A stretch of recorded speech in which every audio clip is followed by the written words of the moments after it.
Stop! Oh, no. Does that hurt you?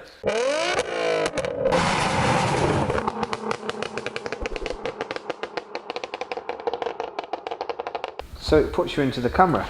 I don't believe you. Honestly, you put it into the camera and look, facial recognition. Look at this square. People can't see it, but you've got a square on your face.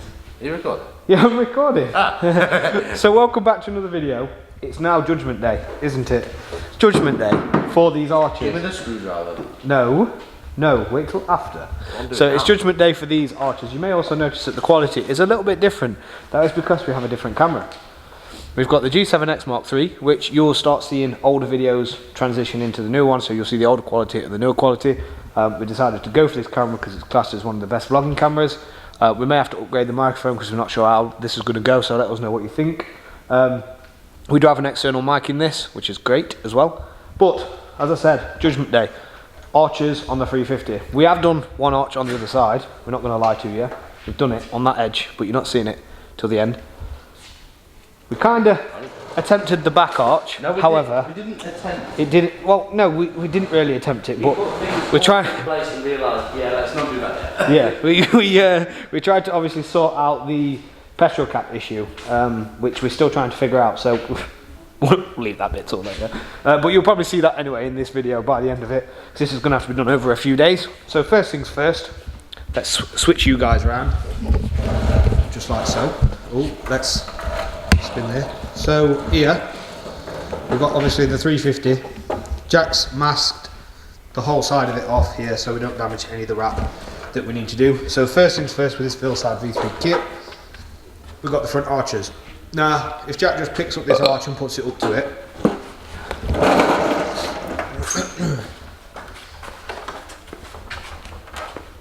yeah, because that's the way, we've got a boat, yeah?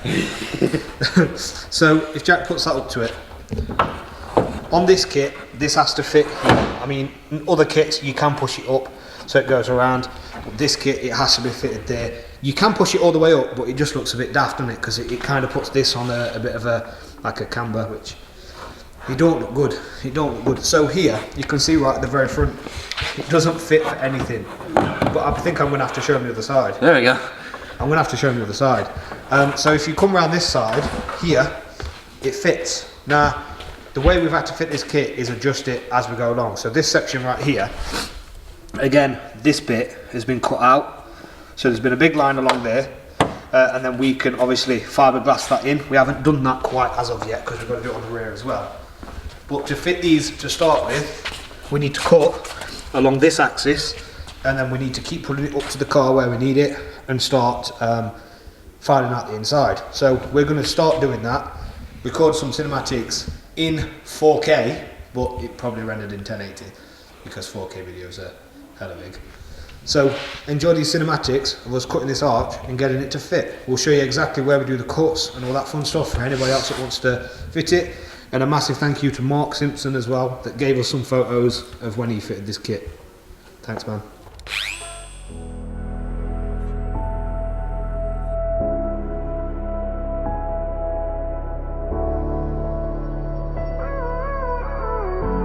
Gave you too much, now I'm swallowed.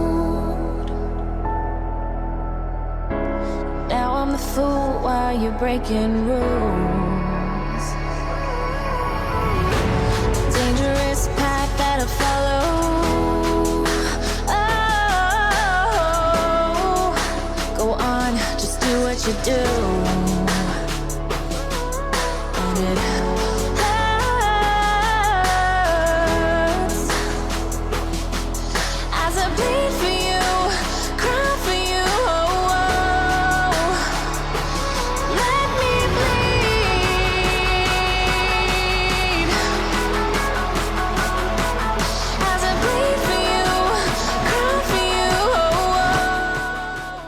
From those cinematics, you just saw us cutting the arch to fit the front. Now, that is where you need to start. You need to start cutting the arch at the front to make sure it actually fits around where it needs to be. So we cut along that line as you saw. We also took the bottom off of it. You don't really need to take that bottom bit off, but it does help massively because, again, it's got to tuck under the bumper. If you've got that no leeway there, you ain't going to get it under. So we're going to actually do this in two parts. We're going to fit the rears in this, the fronts in this video, and then we're going to fit the rears. The only reason we're going to do that is because we tried to find a video on how to fit these, and there's nowhere anywhere whatsoever that actually does show you how to fit it, like at all. We're kind of winging this on our own, as well as the fact that Mark Simpson as well sent us those photos, which gave us a helping hand. So we do kind of know where we need to cut, but at the same time, it's like nobody has done a video on it, which is quite shocking, really, to say that this kit is very popular. Now, we are winging it. Jack's walking back looking like a plasterer's radio, but what we are going to do is we're going to see if oh my god, What? just you. Don't come off. Wow.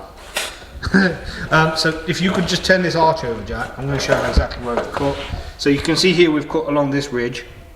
We have had to take some of this excess off. Obviously, as you saw in that cinematic, once it's all pushed back, this actually lines up underneath. So this is where you're going to have to fiberglass it back in. Now, on these kits, obviously you have this lip right here, which sits all the way around. If I can just show you guys when we focus right here. So obviously with those kits, you can see the lip goes all the way around there. Now this is what's going to stop it from getting in. So you need to kind of use the Dremel to take that out, because that's what's going to stop it from sitting flush. Now we're going to do the exact same thing with the rear. You can see here that this section here is really, really thick, and I mean it's like this thick. So thick. We are going to have to drill that bit out. So again, we're not going to show you this rear bit because it is pretty straightforward. You've just seen us do it on the front. It's the same principle. All you really need to do is just keep adjusting those angles until it fits, and keep marking up to the car. So we've marked it here as to where it should fit, ideally should fit anyway, which is right there. Now if we go around to this side on my little jet ski, You need help. Huh? You need help. Yes, I know. So obviously with the hardware, we are going to riv nut this on. We're going to explain this to you very, very soon of what we're about to use when we get onto this next step. But Jack's going to first, before he does this end bit, before he takes all that bit out, he's actually going to put the first riv nut in at the top so it holds it in place. This will make sure we've got it in the same place for the front, and also when we are doing the rear and grinding it out, we'll have to do it next to the car, that you can actually get to it and get a good shape there, innit, really, so it doesn't move itself. We'll just show them that, because that's going to be quite important. I'm going to show them, because not everyone's going to know how to use a riv nut, are they, or what they do. No, we'll show them. That's what I mean. Like, I think it's going to be best if we actually do show them this second bit. So scrap what I said about us not showing you. We are going to show you, but again, we're going to show you how to cut this arch out as well underneath, because it does need cutting, and then obviously you need to seam seal it and all that sort of stuff. So this is another reason why we decided to do it as 2 videos instead of 1. So I'm going to go ahead now, hold this for Jack, and I'm going to get there. I need to drill into your wing. Yeah, you can do it there. I don't really care. Thanks, man. Cheers, man. Alright, so we're going to go ahead, jump to this next cinematic of doing all this, and then hopefully explain. If you guys do have any questions, make sure you are commenting down below, and we will answer them as much as we can and as quick as we can, won't we? Will we? Yeah, of course we do. We always do. Yeah, we would. Yeah, so make sure you're smashing that like button and comment down below if you do get stuck or need any help. Again, you can kind of use this with any kit. You still got to cut the arches out for a 350 if you're going to put a wide arch kit on it. So it's kind of the same thing if you're riv nutting it on. So what? It's not as the extent as the Corsa. True. Bad things. We'll get onto that later. Right, so we're going to jump ahead, do this next cinematic, and then explain it to you guys. I'm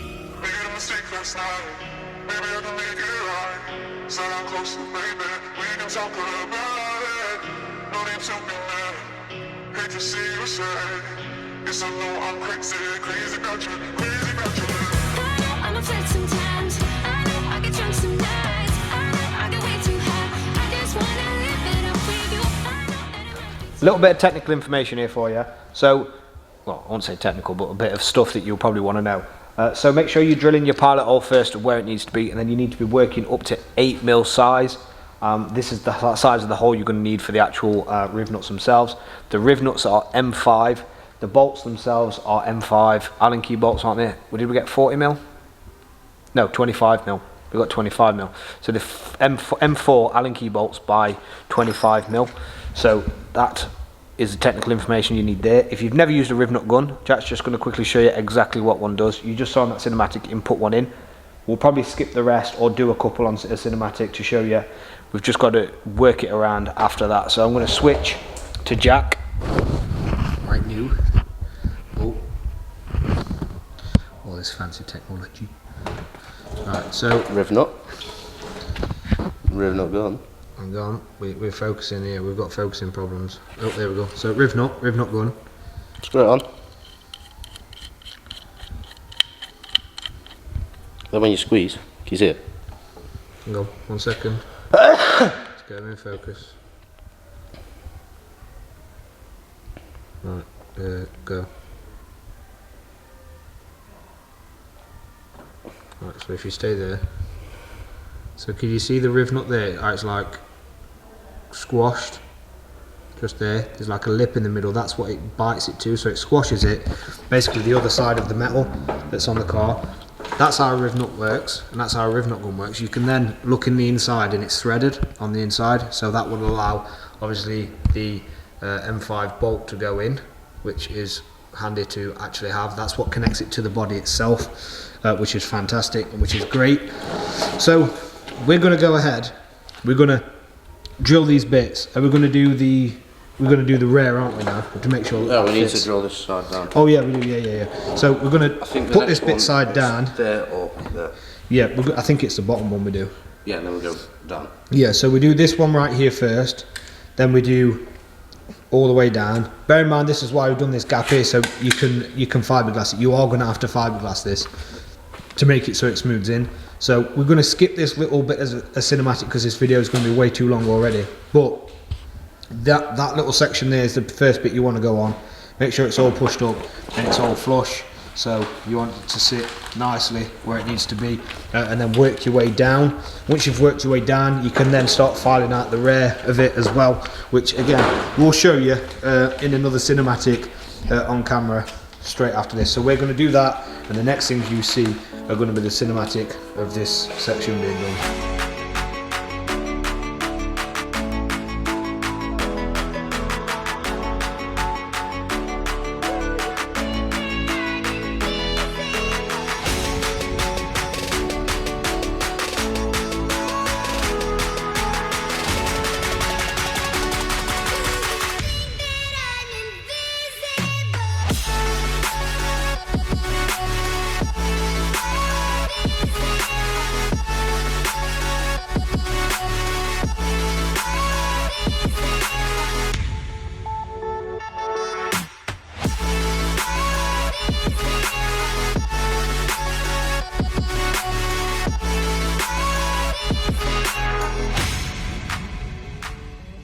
So from them cinematics, you saw the arch was on the car. So for the purpose of this video, we have took it back off because we need to cut the arch underneath as well, which is what we're going to get to next. Obviously, it's going to make things faster because this video is already quite long. So we're going to go ahead, measure 2 inches down from each rivnut, and then we're going to use a ruler to draw over it, which Jack's just doing now. It's going to take 2 of us to possibly hold the ruler, but we'll see if we can just get it quickly on camera for you guys.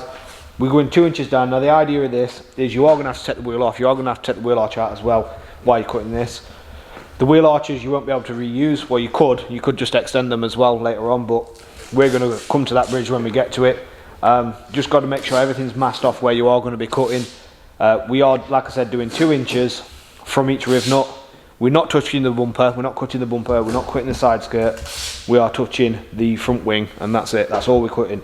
We'll show you in a second. When Jack's just finished masking, we'll do some lines on there, but in the way that it's actually sat, this is the same way we did on the other side as well. So here you can see mark, a mark.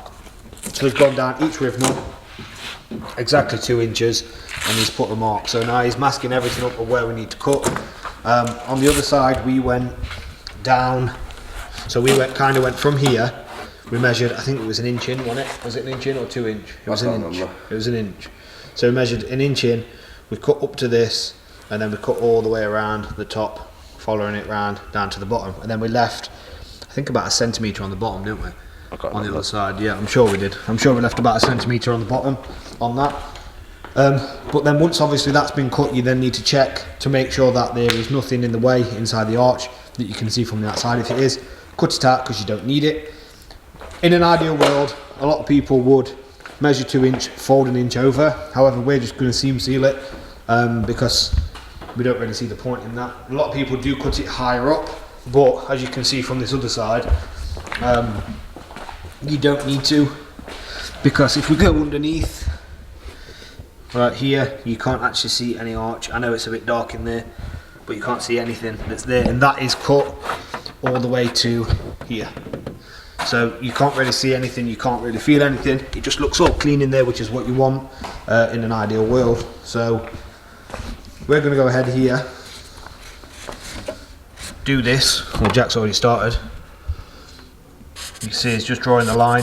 So it's measured 1 inch from the front bumper here outwards, and then drew a line to the first riv nut, which is the first mark from the first riv nut, which is 2 inches down. And then he is going to now join them up. This is the difficult part. He's going to probably need me to hold one end. I can hold this end here. So bend the ruler around the arch and draw all the way across to get that line. And you want to do this all the way around as well till you get that perfect circle. So enjoy these cinematics of us ripping this arch to pieces.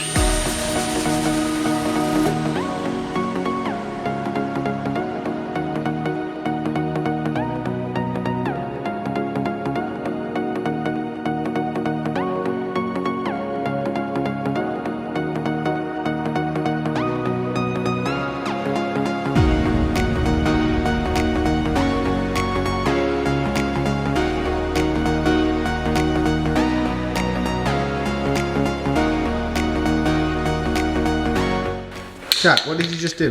What did I do? What did you just do? You was having a really good cinematic there. There was a load of slow-mo shots and everything, and then now... What did you... Stop! Oh, no! Does that hurt you? Does that hurt you? Wait. That hurts. That hurts. That actually does it. Should I give him knots and crosses? Yeah, why not? Let's go. Where are we going? Right. Alright, I'm going middle. Wait, what are you? I'm... rusty. No, we ain't got time for this. Yeah. Come on, cut the arch. Right on now. Stop! Stop! Stop, man. This is painfully not. Look at this. Look at this flap. Look. This is painful enough. Stop whinging, look. Painful enough without you having just adding insult to injury. Just. Do you know what? Just wait. Just wait. I'm gonna throw some at Just you. wait till we get onto that. Just wait. Just wait, Jack. Just you fucking. Stop it. Please stop it. Right. Arch is out now. Jack, stop scratching the car. It's filed the edges on the inside as well to make it all nice and smooth. I can now touch it. Yeah, so it's not sharp or anything. So this is what we're going to use. We're going to use some seam sealer. This is going to help prevent the rust because now we've got exposed metal. Jack's masked all the way around just to make sure that we can get a nice clean look to it rather than being all over the place. So Jack's going to go over this now. He's going to go on the outside, he's going to go on the inside, and he's going to go on the edge. Don't feel like you need to be sparing with it. Literally just, you need to lather it on like Jack is here, like he's making a cake for himself. I like cakes. Everybody likes cakes. But just make sure that you are chucking it on there as thick as you can because it's not going to do any harm. Plus you're never going to see it underneath. It's just going to help prevent it. We are going to get another rubber seal as well that sits over the top of this at some point, which you guys can do as well if anybody ever wants to do this. This is pretty much the similar solution to any wide arch kit. Now obviously with the front it all depends, well front and rear, it all depends what kit you've actually got because every single kit will need cutting differently. However, the principles are still the same. You still need to protect the metal and everything else, and you still need to cut the arch and measure it and all that fun stuff. So you could kind of use this as a universal guide, so to speak, of how to cut your front arches on a 350Z. But to be fair, you can use it on any car because it's going to be the same. As we were about to find out with Jack's. Hey, Jack. It's a bit different. Hey, well, Is it though? Because we're kind of cutting the arch out and the whole fucking rear quarter. Yeah, this is very minimal compared to the course. Well, yeah, it is, to be honest. To be fair though, I think the course is going to be easier to do. Well, I actually do think it's going to be easier to do. This is just a bit of a kind of a thick arch, isn't it, on the back from where it's been made. So that's why it's a little bit more difficult to keep grinding that out. But as you can see, Jack's gone all the way around in the time that we've been waffling. That's pretty much all you do. You go on the inside as well and on the edge. oh, Don't do it on your finger like Jack just did. But once you've done all that, before it even all dries, you just peel all this off, and you'll have a nice nice seamless layer that's sat there, and it'll just look all really nice and crisp and professional. You can see the massive difference in the gap as well. That's like huge. But again, you don't see it when the arch is on at all, so that's going to be fun. Yeah, so what I'll do is I'll get back to you as soon as Jack's done this and peeled that tape off, and give you guys a little insight to how it is, and then we'll put the arch on as well. In fact, I think, yeah, we'll give you a little quick thing on the screen now of it finished, and then we'll do the arch on and then show you that after. So quickly, arch is all out, arch is all sealed up, the wheels are on. You can see how much of a gap there is. At least I've got plenty of tread on my tyre, that's one thing. But we are going to have to make some custom inner arch. That's the one. Thanks, Jack. We're going to have to make some of them at some point. So Jack's going to just chuck this arch on, and then I'll show you both sides. Literally want to just chuck it on. Yeah, why not? You fucked the car up anyway. Look at the state of it. It's not like there's two massive gaping holes in the front. So wait till we do the back, and it's going to be 10 times bigger. Yeah. Oh, God. Arches are now on the front. You can see the fitment looks really well. Absolutely fantastic. Looks so much wider as well from the front. Oh, there's a body kit there. Never mind. But yeah, it looks so much wider. Can't wait to do the rears. Obviously, the 350 Tokyo Drift replica is a go. Obviously, with the fiberglass in down here, this bit you got a fiberglass. You need to fiberglass this section and blend it in. We're not going to show you that because we're going to wait till we do the rears, because we're going to have to fiberglass on there anyway, so we're just going to wait for that rather than doing one or two at once. So yeah, looks absolutely awesome. Thank you guys for watching. Make sure you like, comment and subscribe, and we'll see you guys in the next one.